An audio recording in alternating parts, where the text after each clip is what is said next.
चलिए साथियों, तो आप लोग जुड़ जाइए। अभी हम लोग बात करेंगे कि हनुमान मंदिर जो है देवरिया के, जो प्रसिद्ध हनुमान मंदिर है, वहाँ की ज़मीन का जो विवाद है वो क्या है, और उसमें अभी नया मोड़ क्या आया है, या नया वहाँ पे घटना जो वहाँ पे जो ज़मीन है उसका वास्तव में अभी तत्काल में क्या न्यूज है, इसके बारे में जानेंगे हम लोग। और वहाँ पे विजय लक्ष्मी गौतम जो है, हमारे ही सलेमपुर क्षेत्र के विधायक हैं बीजेपी के, और उनके पे कब कब आरोप लगा है ज़मीन हड़पने का, और तो उसके बारे में हम लोग चर्चा करेंगे एक बार कि अभी वर्तमान जो चीज़ है उस पे हम लोग बात करेंगे। और तो चलिए हम लोग अभी बात करेंगे कि हनुमान मंदिर जो उसके मुख्य पुजारी जो है राजेश दास जी, राजेश दास जी महाराज जो है वहाँ के पुजारी हैं, उन्होंने क्या आरोप लगाया है, और आरोप विजय लक्ष्मी गौतम जो कि मंत्री हैं वर्तमान में, और जो कि हिंदू, तो चलिए हम लोग इस पे पहले चर्चा करते हैं कि ये है क्या मामला। तो आइए विजय लक्ष्मी गौतम जी के बारे में हम लोग बात करेंगे कि विजय लक्ष्मी गौतम ने क्या ऐसा किया है कि राजू जो दास जी है, जो कि हनुमान मंदिर देवरिया सबसे फेमस हनुमान मंदिर है, और उसके बहुत बड़े समर्थक भी है उस मंदिर के, बहुत सारे भक्त भी हैं। और राजेश जी की जो वहाँ राजेश दास जी जो महाराज है, आइए पहले डिटेल में उनको पढ़ते हैं फिर हम लोग जानेंगे। तो चलिए, तो देवरिया में जिले में बीजेपी विधायक विजय लक्ष्मी गौतम जो कि मंत्री हैं वर्तमान में बीजेपी में, गौतम और मनोकामना हनुमान मंदिर जमीन विवाद के बारे में हम लोग जानेंगे कि मंदिर में हुआ क्या है, और हम जो भी बोले हैं साक्ष्य हमने जुटाया है, और ये हमारा खुद का पर्सनल ओपिनियन है। तो विवाद में चलिए, उत्तर प्रदेश के जो देवरिया जिले में श्री मनोकामनापूर्ण हनुमान मंदिर जी की जमीन को लेकर राज्य मंत्री सलेमपुर से बीजेपी विधायक विजय लक्ष्मी गौतम और मंदिर के महंत राजू नारायण दास के बीच विवाद जो है अगस्त में शुरू होता है, पकड़ता है। यह विवाद मंदिर के पीछे जमीन पर बाउंड्री वॉल और गेट निर्माण को लेकर शुरू हुआ, जिसमें महंत ने मंत्री पर मंदिर के जमीन पर कब्जा करने का आरोप लगाया है। तो ये आरोप क्या है, चलिए इस पे हम लोग जानते हैं। तो महंत जो राजेश नारायण दास जी हैं, जो कि यादव समुदाय से वहाँ पे हैं, पुजारी हैं, पंडित हैं वहाँ के, हनुमान मंदिर के जो पंडित हैं वो यादव समाज से है। और इन्होंने कहा है कि जो महंत राजेश नारायण दास ने दावा किया है कि विजय लक्ष्मी गौतम ने मंदिर की 8 कट्ठा जमीन पर कब्जा करने की कोशिश की, जबकि उनके पास केवल 3 कट्ठा जमीन का बैनामा है। और इनका आरोप है राजू दास जी का कि विजय लक्ष्मी गौतम ने भाई साहब मात्र 3 कट्ठे जमीन जो है बैनामा कराया है, और बैनामा जो कराया है उस पे सोशल मीडिया के द्वारा उन्होंने साक्ष्य भी दिया है कि दो लोगों ने उनको जमीन लिखा है। लेकिन राजू दास जी ने कहा कि यहाँ पे 3 कट्ठा का ही बैनामा कराया, वहाँ पे कराया है, और 8 कट्ठे पे कब्जा करना चाहती हैं। तो चलिए, तो जबकि उनके पास केवल 3 कट्ठा का जमीन का बैनामा है। महंत ने कहा कि मंत्री ने अपने पद का दुरुपयोग कर गुंडों और प्रशासन के मिलीभगत से मंदिर के जमीन पर बाउंड्री वॉल बनाई। तो भाई ये तो बहुत, मान लीजिए एक तो बीजेपी की सरकार है, आपको बहुत इस वीडियो में एक चीज मिलेगा कि अयोध्या की ऐसी मंदिर जो है बीजेपी के लोगों ने, हम लोग तो समाजवादी पार्टी से है, तो बीजेपी के लोगों ने क्या किया कि सभी गरीबों को उजाड़ दिया, और वह सारी जमीनें जो है अडानी अंबानी, बाबा रामदेव और तमाम जो बीजेपी के जितने भी पूरे प्रदेश देश भर में मुख्यमंत्री हैं, लगभग सबके जमीन अयोध्या में प्लाटिंग करके दे दिया। बताइए, लोगों को उजाड़ा, मतलब सार्वजनिक जमीन पे कब्जा करना। अगर किसी से सीखना है तो आप बीजेपी से समझिए, बीजेपी वालों से सीखिए कि भाई साहब आपने हिंदू के नाम पे सरकार बनाई, हिंदुओं के नाम पे हिंदुओं को हटा के हिंदुओं के ही जमीन को ले लिया। भगवान राम सबके हैं, तो जिनको जो जो बसाए थे उसको कब्जा भी किए थे, तो उनको देना चाहिए तुमको। कि बना के उनको हटा के बस अपने दे दिए कि लोग आएंगे और वहां पे हम बताएंगे एक अगले वीडियो में कि अयोध्या की भूमि जो है मैंने डिटेल निकाल रखी है कि कौन कौन से। अभी तो हम लोग देवरिया की जो मामला है उस पे तो चर्चा करेंगे। तो चलिए आगे हम लोग फिर इस पे बात करते हैं। तो इसमें दे रहा है कि मंत्री जी क्या कह रही है। विजय लक्ष्मी गौतम ने इन आरोपों को निराधार बताया और कहा कि विवादित जमीन उनकी पुश्तैनी संपत्ति है। उन्होंने दावा किया कि उनके पूर्वजों ने मंदिर को जमीन दान दी थी और वर्तमान में बन रही बाउंड्री वॉल उनकी अपनी जमीन पे है। अच्छा, विजय लक्ष्मी गौतम कह रही कि हमारे पूर्वजों मतलब उनका खानदानी वो जमीन था, यानी वो बैनामा नहीं कराई है। जबकि ऐसा नहीं है कि विजय लक्ष्मी गौतम जी ने साक्ष्य है कि वहां पे 3 कट्ठा जमीन जो है इनके पूर्वजों ने दान नहीं दिया था, और पूर्वजों ने दान दिया था तो आप कब्जा कर रही हैं। फिर भी तो आपके, चलिए ठीक है वो तो मामला अलग है, लेकिन आपके अगर 8 कट्ठे जमीन पे आप कब्जा कर रहे हैं तो आपके पास कागज होना चाहिए, आपके पूर्वजों का नाम होना चाहिए।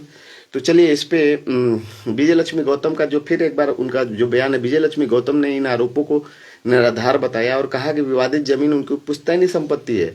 उन्होंने दावा किया है कि उनके पूर्वजों ने मंदिर को जमीन दान दी थी और वर्तमान में बन रही बाउंड्री वॉल उनकी अपनी जमीन पर है।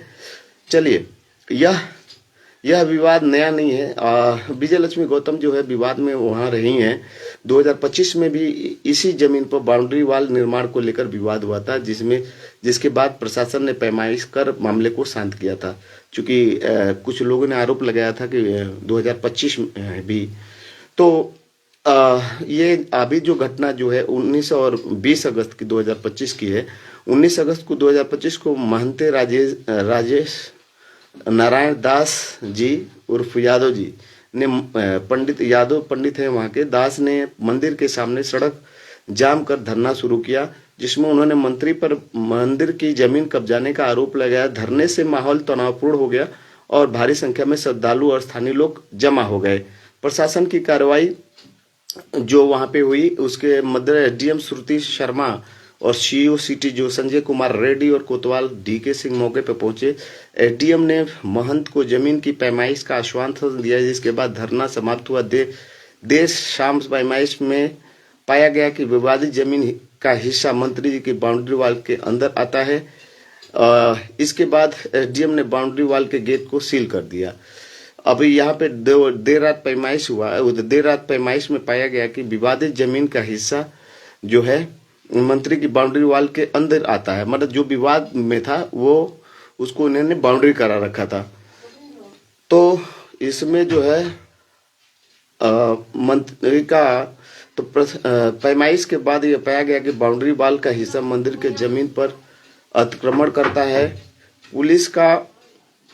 पुलिस की रिपोर्ट और विवाद की स्थिति को देखते हुए ज्वाइंट मजिस्ट्रेट श्रुति शर्मा ने गेट को सील कर जब्तीकरण की कार्रवाई की, ताकि दोनों पक्षों के बीच तनाव कम हो सके और कानूनी प्रक्रिया आगे बढ़ सके। मंत्री जी का दावा है कि विजय लक्ष्मी गौतम ने इस कार्रवाई को एक तरफा और गैर कानूनी बताया। वो कह रही हैं कि नहीं, ये एक तरफा है और ये हमारे ऊपर बोला गया है या किया गया है।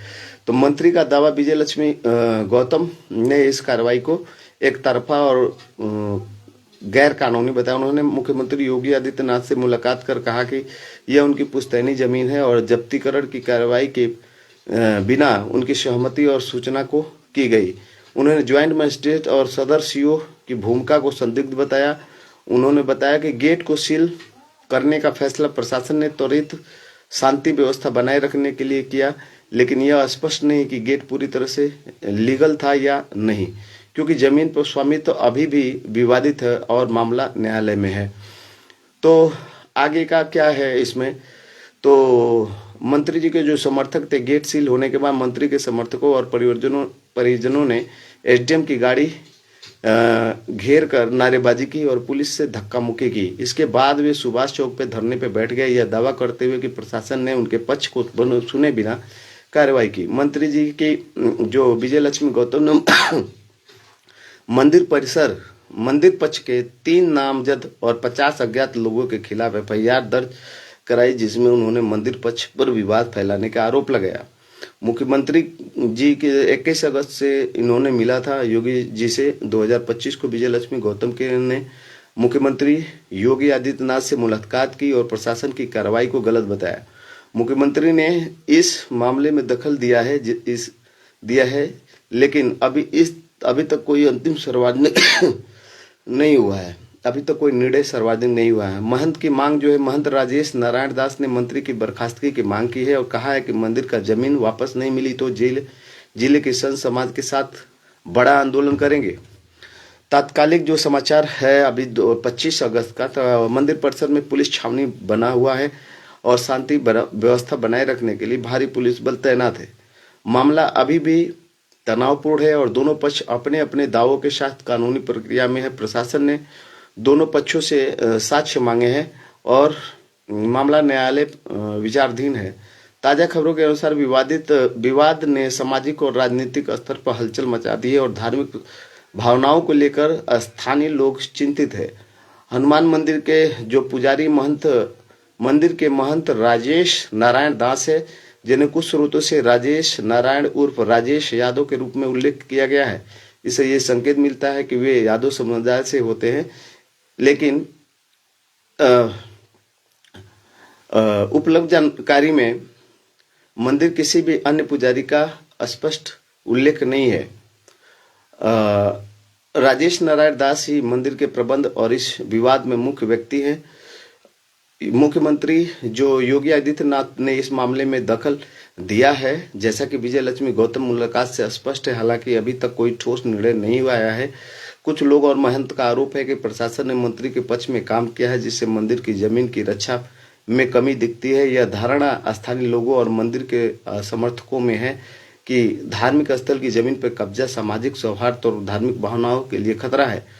दूसरी ओर विजय लक्ष्मी गौतम का दावा है कि प्रशासन ने एक तरफा कार्रवाई और उनकी पुश्तैनी जमीन को गलत तरीके से सील किया गया। यह सुझाव देना है कि मामला जटिल है और दोनों पक्षों के दावों की जांच बाकी है।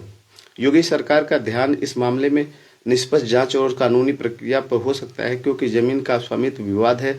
मंदिर की जमीन की रक्षा के लिए कोई ठोस कार्रवाई न होने की आलोचना धार्मिक भावनाओं से जुड़ी है, लेकिन सरकार संभवतः दोनों पक्षों के दस्तावेजों और कानूनी स्थितियों की समीक्षा करेगी। तो यह विवाद जो है धार्मिक, सामाजिक और राजनीतिक रूप से संवेदनशील है। विजय लक्ष्मी गौतम और महंत राजेश नारायण दास के बीच जमीन के स्वामित्व को लेकर गहरे मतभेद हैं और प्रशासन की कार्रवाई दोनों पक्षों में संतोष पैदा किया है। गेट को सील करने का फैसला तात्कालिक शांति के लिए था, लेकिन यह विवाद अभी भी सुलझा है और न्यायालय इसका समाधान होने की संभावना है। मुख्यमंत्री योगी आदित्यनाथ की इस मामले में भूमिका निगरानी की जा रही है, लेकिन अभी तक कोई अंतिम निर्णय नहीं हुआ। मंदिर के महंत राजेश नारायण दास, जो संभवतः यादव समुदाय से है, इस मामले में मंदिर की जमीन की रक्षा के लिए सक्रिय है। तो ये जो मामला जो है, आपने देखा है कि कैसे कैसे आरोप जो है, और ऐसा ही नहीं है, इसके पहले भी विजय लक्ष्मी गौतम जो है विवादों में रही हैं। देवरिया में एक महिला ने 2022 की ये घटना है। देवरिया में एक महिला ने विजय लक्ष्मी गौतम पर जमीन कब्जाने का आरोप लगाया। महिला ने दावा किया कि उनकी रजिस्टर्ड जमीन पर मंत्री ने जबरन पिलर गड़वाए और पुलिस ने कोई कार्रवाई नहीं की। मंत्री ने जवाब में कहा कि यह उनकी पुश्तैनी जमीन है और मामला न्यायालय में है। तो ये 2022 में एक घटना हुई थी, उसमें भी ये बोले थे कि ये हमारी पुश्तैनी जवाब दी थी। और 2025 में देवरिया के श्री मनोकामना हनुमान मंदिर की जमीन को लेकर विवाद हुआ। मंदिर महंत राजेश नारायण दास ने विजय लक्ष्मी गौतम पर मंदिर की जमीन कब्जाने का आरोप लगाया। इस दौरान महंत ने धरना दिया और प्रशासन ने जमीन की पैमाइश कर विवादित बाउंड्री वाल को सील कर दिया। मंत्री ने दावा किया कि यह उनकी पुश्तैनी जमीन है। तो सबसे पहले यहाँ पे जो एक बार आरोप जो महंत जी ने लगाया है वो फिर पढ़ते हैं। महंत राजेश नारायण दास ने दावा किया है कि विजय लक्ष्मी गौतम ने मंदिर के 8 कट्ठा जमीन पर 8 कट्ठा जमीन पे कब्जा करने की कोशिश की है, जबकि उनके पास केवल 3 कट्ठे जमीन का बैनामा है। महंत ने कहा कि मंत्री ने अपने पद का दुरुपयोग कर गुंडों प्रशासन की मिलीभगती से मंदिर की जमीन पर बाउंड्री वाल बनाई। और मंत्री जी कहती हैं कि ये क्या कर रही हैं अपना। विजय लक्ष्मी गौतम ने इन आरोपों को निराधार बताया और कहा कि विवादित जमीन उनकी पुश्तैनी संपत्ति है। उन्होंने दावा किया कि उनके पूर्वजों ने मंदिर को जमीन दान दी थी और वर्तमान में बन रही बाउंड्री वॉल उनकी अपनी जमीन है। तो चलिए, ये था जो आपने पढ़ा है। हमने आपको बताया कि न्यूज में ये खबर चल रही है। तो सबसे बड़ी बात यह है कि अगर योगी सरकार हिंदुओं की सरकार है, अगर योगी सरकार हिंदुओं की विजय लक्ष्मी गौतम है, तो यार 2-3 कट्ठा तो इन लोगों को जमीनें दान कर देना चाहिए। बताइए, हनुमान मंदिर से जुड़ा हुआ मामला है और तो योगी जी जरूर उस पर संज्ञान लेंगे, लेकिन हमारी ऐसी मांग है कि मंदिर परिसर के लिए, हिंदू सनातन के लिए, सनातन रक्षा के लिए जो कि धार्मिक मंचों का इस्तेमाल करते हैं बीजेपी के लोग, तो यार आप लोगों को तो मंदिर कम से कम 1 कट्ठा दान कर देना चाहिए। खैर जो भी है वो तो कोर्ट और न्यायालय का मामला है, लेकिन आप लोग पूरी जुड़े रहिए और जानिए कि ये मामला क्या है। तो उस मामले पे विजय लक्ष्मी गौतम जी ने सीधा बोला है कि ये मेरी पुश्तैनी जमीन है, जिसपे पुश्तैनी जमीन है, यानी मैंने लिखवाया नहीं है। जबकि जो महंत जी हैं जो हनुमान मंदिर के, उन्होंने बताया है कि नहीं, ये जमीन जो है, प्रूफ भी दिया है उन्होंने मीडिया के माध्यम, सोशल मीडिया के माध्यम से हमने देखा है। उसमें दिखा रहा है कि 2 लोगों ने उनको जमीन जो है लिख रखी है। ठीक है, तो ऐसे मामले अभी वहाँ चल रहे हैं और आप सभी लोग जुड़े रहिए। नया जैसे अपडेट आएगा तो आप लोग को बताया जाएगा। लेकिन अगर हिंदू की बात करती है बीजेपी गवर्नमेंट, तो इन हिंदू मंदिरों के लिए 1 कट्ठा जमीन तो दान कर देना चाहिए। मेरा व्यक्तिगत ऐसा मांग है कि योगी आदित्यनाथ जी, आप हिंदू के बहुत बड़े हितैषी है, ठीक है, ऐसे ही मंदिर और सारे धार्मिक जो जमीनें हैं उन पे इन लोगों की पैनी नजर है। अब मैं अभी इसके जस्ट बाद वाला एक वीडियो आपको बनाऊंगा, उस पर बताऊंगा कि अयोध्या की जमीन पे कैसे इन लोगों ने, पूरे बीजेपी के पूरे देश भर के जो मुख्यमंत्री हैं, उन्होंने उसको प्लाट को खरीद रखा है। और अडानी, अंबानी और बाबा रामदेव, जितने भी बीजेपी के सपोर्टर हैं, उन लोगों ने जमीनें वहाँ पे हथिया लिया और वहाँ पे अपने वो सारे होटल और जो सारे चीज़ें जो हैं बना रहे हैं। तो आप लोग सतर्क रहिए। और मैं यहाँ मंच से कह रहा हूँ कि अभी भी गरीबी इतनी हालात है, शुक्ला तिवारी के बच्चों के पास पैसे देने के लिए 500-1000 रुपये महीने के पैसे नहीं है, लेकिन ये हिंदू और हिंदू कह के कई लोग अपना उल्लू सीधा करना चाह रहे हैं, कर रहे हैं। नहीं तो यहाँ तो मीडिया पे बात आना ही नहीं चाहिए, बहुत, है ना। ठीक है, तो आप लोग जुड़े रहिएगा, नया अपडेट आएगा तो आपको जरूर मिलेगा। ये तो कोर्ट का विषय है, हम लोग फिलहाल कुछ नहीं है। सभी लोग जुड़े रहे, इसके लिए धन्यवाद। जय हिंद, नमस्कार।